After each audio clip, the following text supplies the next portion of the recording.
Hang fire.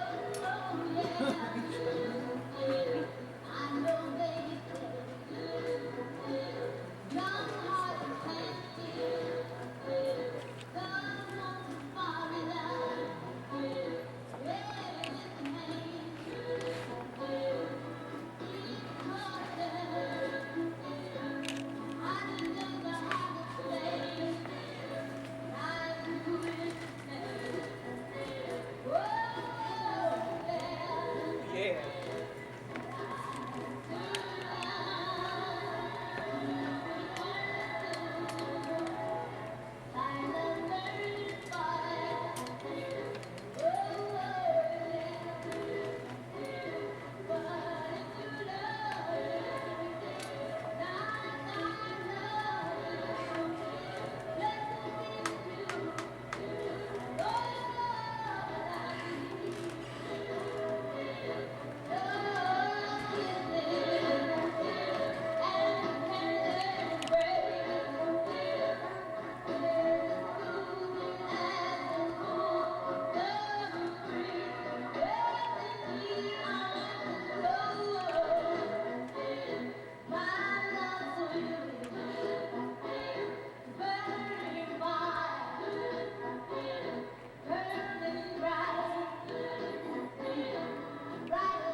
Welcome to the story of how a fine piece of chocolate was birthed.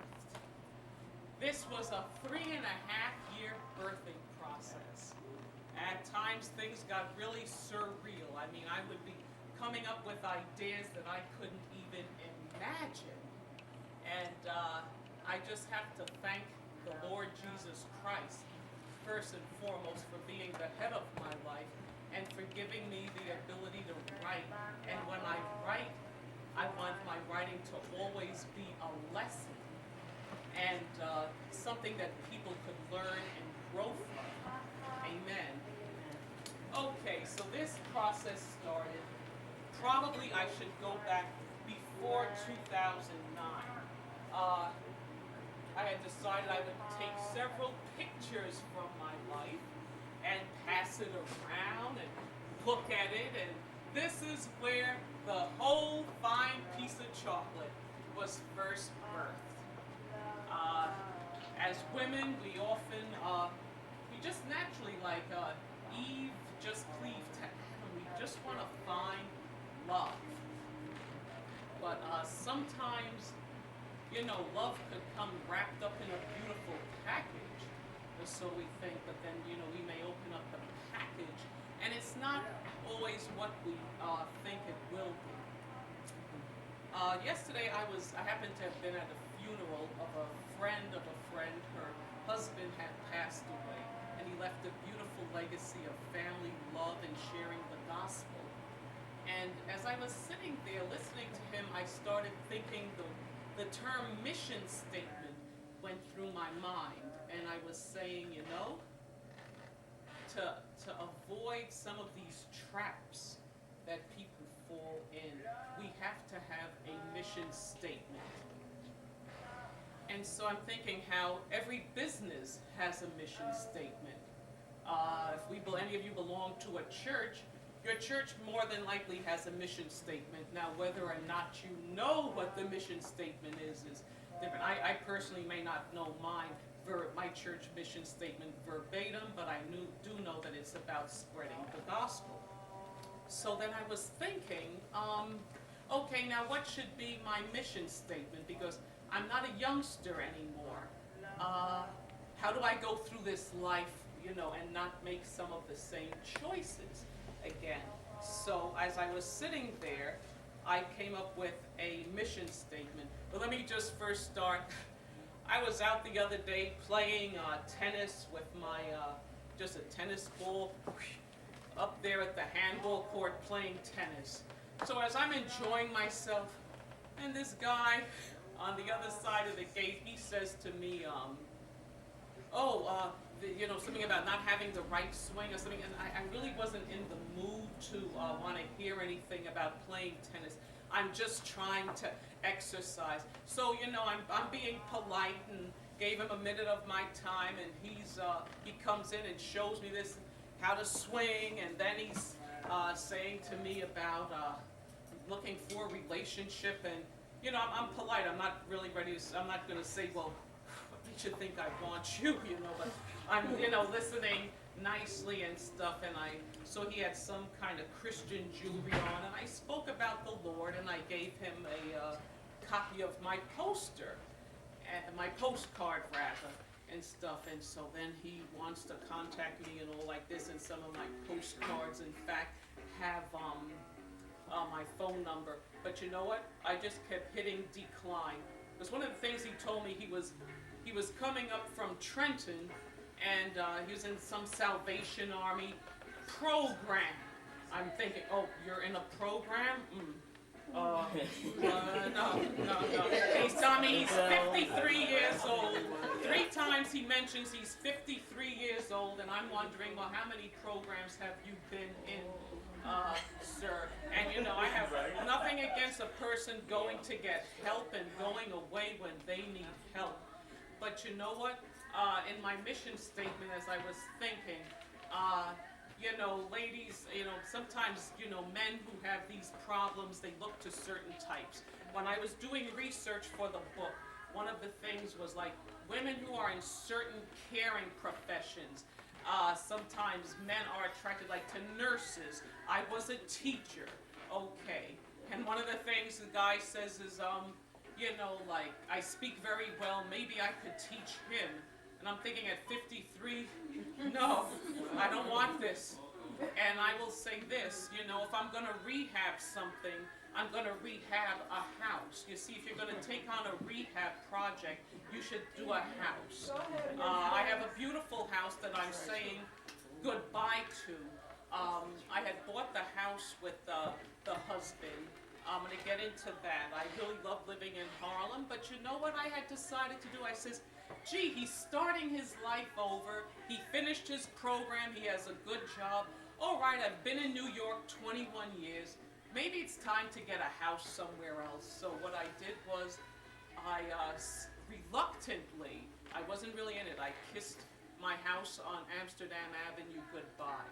So then I started my life again in the hood of East Orange, New Jersey. I'm like 3 blocks like this, an L shape, 2 blocks, 3 blocks down, there's Newark. And I'm not talking about Branch Brook Park or Military Park, Newark. I'm talking about where the streets, if I wore shoes like this on some of these sidewalks, I might have broken my leg, and a lot of the houses, they're boarded up. So I said, well, you know what? Let me just, give everything, give the marriage a chance. But I'll never forget, I think it was January 7th, 2006, my life turned upside down like this. Hubby was dressed going to work. He looked really good. I'm a newlywed of 6 months. I'm thinking, oh, I can't wait till you get home tonight. And you know what? Come home. And being that the neighborhood was a little hard scrabble, and I would introduce myself to people. Hi, I just moved out here. A couple of them said, you need to be careful. I'm thinking, what did I just move into? So I'm thinking that hubby might have been knocked upside the head on the way home, and I was out in the street, 2 a.m., running around, crying, looking around. Well, could he have gotten, hurt out there or something? And I'm running around in East Orange at 2 a.m. looking around. But then, when he came home Monday, reeking of alcohol, I just realized, oh, this is the problem. He didn't want to do his thing out in Manhattan, where I have so many friends and family. Took the family away. And that's the first thing. when it comes to manipulation, a manipulator will often isolate their victims. They will often do this. Then you don't have family and friends nearby. And out where I live, I think the train stops running after midnight. It's no 24-hour thing. And I'm in one of the areas where the trains run regularly. I've been in other parts of Jersey where there's only 3 or 4 trains a day. So I have to just give thanks, at least I'm not that far away. I'd like to share my mission statement, but before I go on, since I said interactive Q&A, I don't want to just do all the talking. Are there any questions or comments or anything any of the audience would like to share? Oh. Okay, all right. Let me just share this mission statement. I was writing it in a hurry when I was at the funeral of my friend's husband's funeral yesterday. And I said, hold on one second, I scribbled it, sorry all, this will be in the video, but that's okay. I wrote this, and as I was leading, as the Spirit was leading me, here is this. I call it one of my chocolatisms. Any of you who have bought the book already, chocolatism is described as a nugget of wisdom that a woman develops after dealing with a man, particularly a fine piece of chocolate. He could be a fine piece of vanilla, he could be anyone, but speaking from the black experience, this was a fine piece of chocolate that I was dealing with. Okay, have a mission statement for your life. All things in life have a purpose, and in order to fulfill that purpose, you must have a mission statement. As I said earlier, your church has a mission statement. Not-for-profits have a mission statement. Companies have a mission statement. Otherwise, everything would be just scattered all over the place. You have to have a mission statement, okay? And